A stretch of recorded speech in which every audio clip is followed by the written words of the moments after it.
how long ago did you find LiveJasmin? How long have you been a member? 14, 15 years. What would you say is the number one benefit that you feel LiveJasmin has brought into your life that you've been a member for 15 years? Well, under my circumstance, with my health collapsed over about the period of a decade, which was very isolating for me as well. Especially now that I've had the amputation, the isolation is palpable. You breathe it in, you breathe it out sometimes. Um, the connection with a real person. And I'm not talking necessarily in a romantic way or anything like that. It's if you find the right person to talk to, and that has been kind of my history. I never was a person that had a whole lot of people I talked to. It was usually one focused at a time, and then they retire, they stop in the business, they leave to get married in a couple of cases.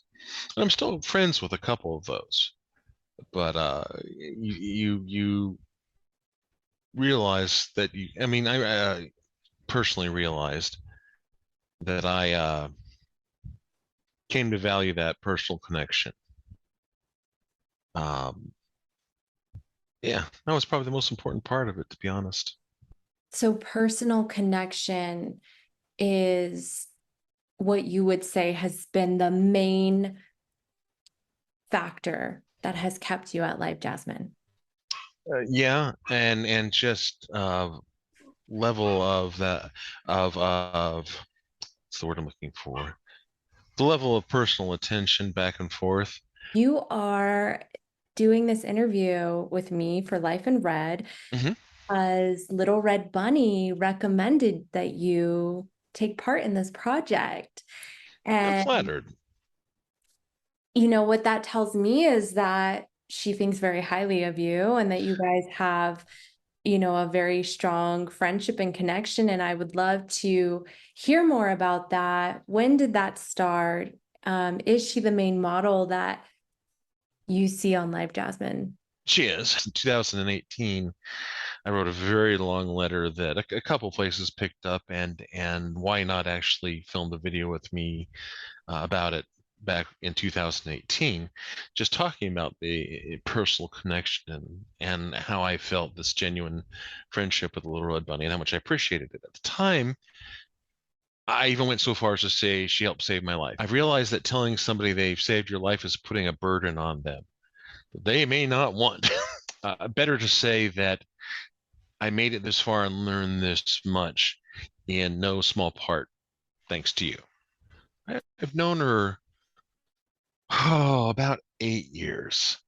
I've known her beyond that back to her the start of her career 13, but that was mostly just as, oh, she was always working. This was her room was either extraordinarily frantically busy in free chat or she was busy and people were waiting around at that time hours just to see her for a few minutes. I can easily say this, and I don't say this to put a burden on her, but she's a real person in my life. I also became friends and consider them real people with a lot of the regular members in the room, which kind of went on with it at its best. And it's been a couple of years since it was really strongly this way because of many reasons.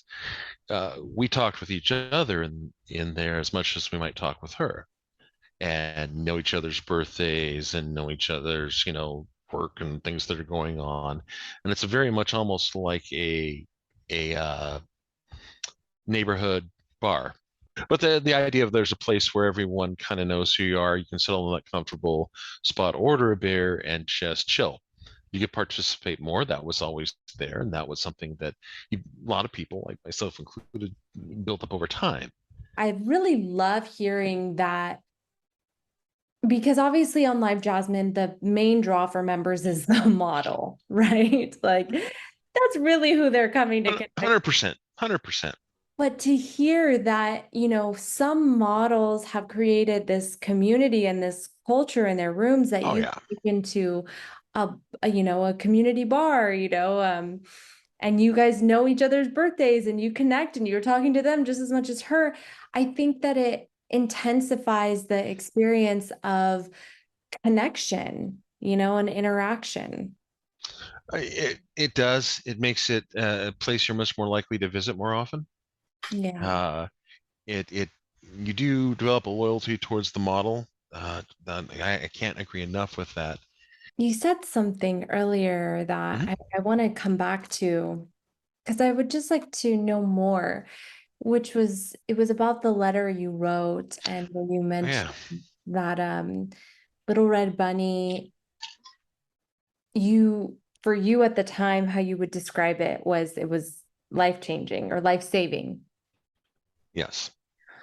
What I want to know is what was the interaction that you needed so much at that time? What was she providing through the platform, through LiveJasmin, that you at that time would describe as life-saving? I was going through a physical health collapse. I was being hospitalized every 2 to 3 months for a week to 3 weeks. Recurrent infections that kept trying to kill me, that kept sending me septic. It was making it impossible to work my job, no matter how they compensated for it. And it was robbing me from a lot of my social interaction. Through being able to come to that room that she had, no matter what my state of mind, and to have, you know, just a place to vent sometimes, but also to have a place to get some honest feedback that sometimes was very helpful. And sometimes it was just a place to go to hold up a mirror to look into and go, what is the me that's looking back? What is the me that these people see? Um, she always was helpful in with that. Uh, you could bend her ear to almost any topic as long as you didn't bring up politics or religion. The room was fine, but I could come there no matter what level of emotional need I was at, and I was staving off depression from all this. I don't know how I was, but I recognized that being able to come have that interaction was helping with that. Yes.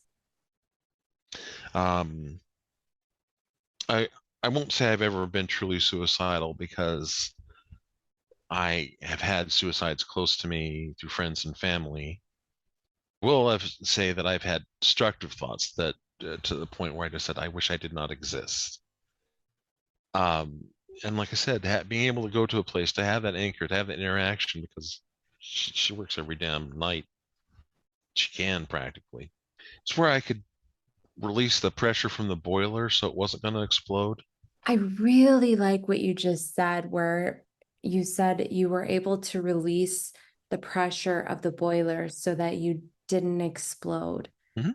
Because that is so important and so key, I think, to any human life.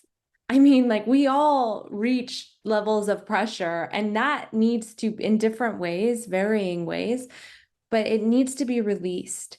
And so to find different outlets that work for us to release it, I think is really important for all human beings to do. Do you have a favorite memory on LiveJasmin over the last 15 years? One that really just stands out to you that's maybe, yeah, Yes.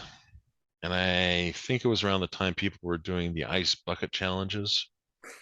I remember that. Yeah.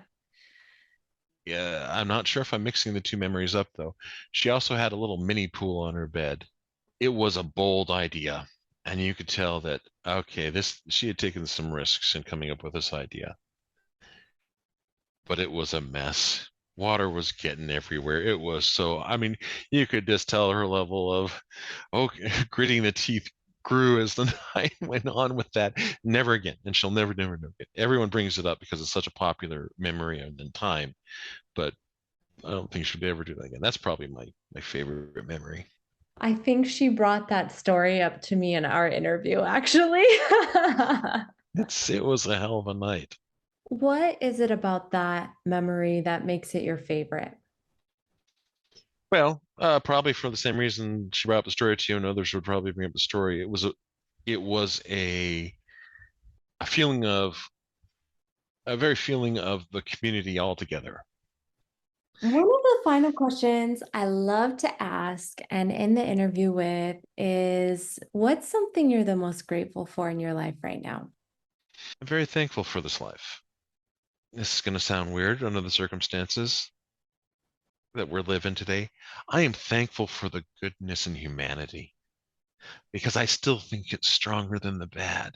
I think it's quiet and it moves more slowly for some reason, but it is a greater force.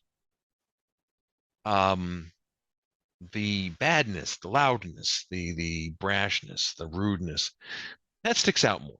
The news likes that. It sells newspapers. It gets clicks.